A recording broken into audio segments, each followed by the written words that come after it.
Hello tout le monde, j'espère que vous allez bien. Aujourd'hui, on se retrouve sur la chaîne de Noreda. Et aujourd'hui, on est parti pour parler de voitures. Vroom vroom.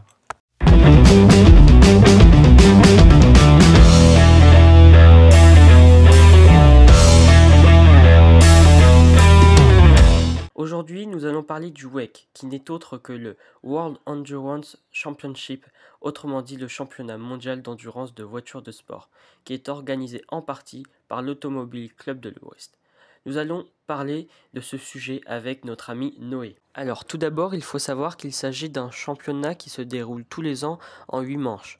Il y a 5 courses de 6 heures, une de 10 heures, une de 8 heures et une autre de 24 heures.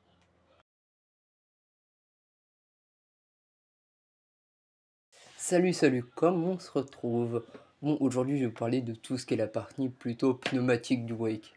Bon, en 2012, c'était Michelin et Dunlop qui étaient les deux fournisseurs de toutes les catégories. Mais en 2019, Goodyear est venu remplacer Dunlop. Bon, aujourd'hui la répartition des pneus pour les différentes catégories, c'est Michelin pour les hypercars et les GTE, et Goodyear pour les LMP2.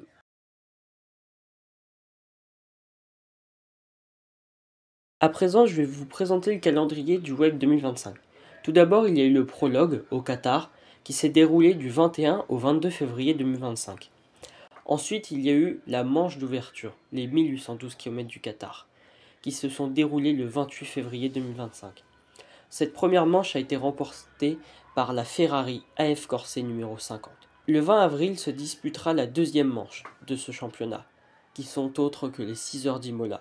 Ensuite, il y aura les 6 heures de Spa-Francorchamps le 10 mai 2025, juste avant la célèbre course des 24 heures du Mans, qui se déroulera quant à elle du 14 au 15 juin 2025.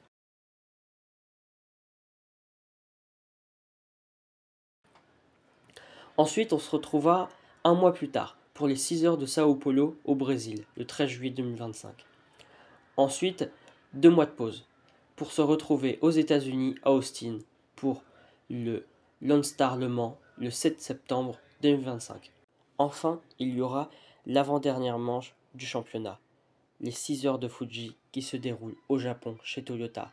Maître de cette course, Toyota devra se ressaisir car l'année dernière, elle n'a pas su remporter cette course, alors qu'elle l'a remportée plusieurs années d'affilée. Enfin, il y aura les 8 heures de Bahreïn qui désigneront le vainqueur du championnat mondial d'endurance 2025.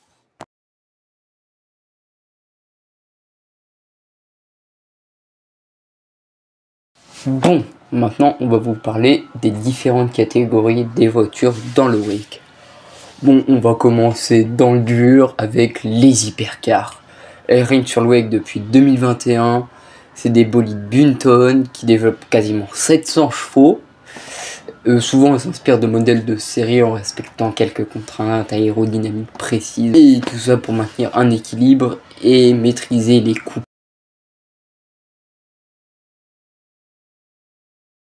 Ensuite, on a les LMP2. Bon, on retrouve des petits prototypes qui forment la majorité du plateau des voitures d'empoilement d'une tonne avec un V8 Gibson de 530 chevaux.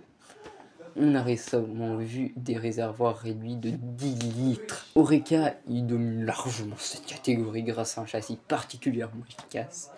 On y retrouve beaucoup d'écuries qui souhaitent profiter à l'avenir de l'arrivée des LMDH comme WRT, Jota, TDS.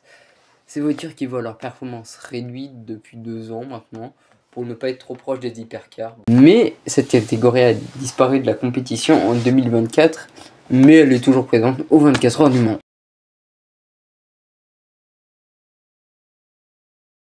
Ensuite, on a les GT3 qui représentent la nouvelle catégorie des GT qui succèdent aux GTE en endurance. Elles sont basées sur des modèles de série fortement modifiés.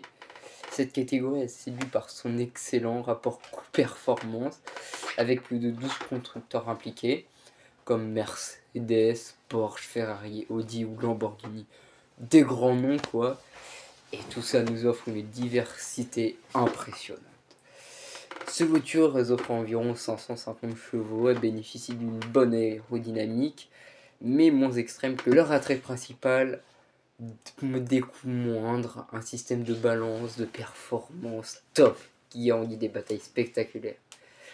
Déjà populaire depuis de nombreux championnats à travers le monde, le GT3 apporte une plateforme accessible pour plus d'équipes, d'usines, pour des équipes privées promettant plus de spectacles et des grilles de départ beaucoup plus fournies pour les années à venir. Cette vidéo est terminée, n'hésitez pas à vous abonner, à liker.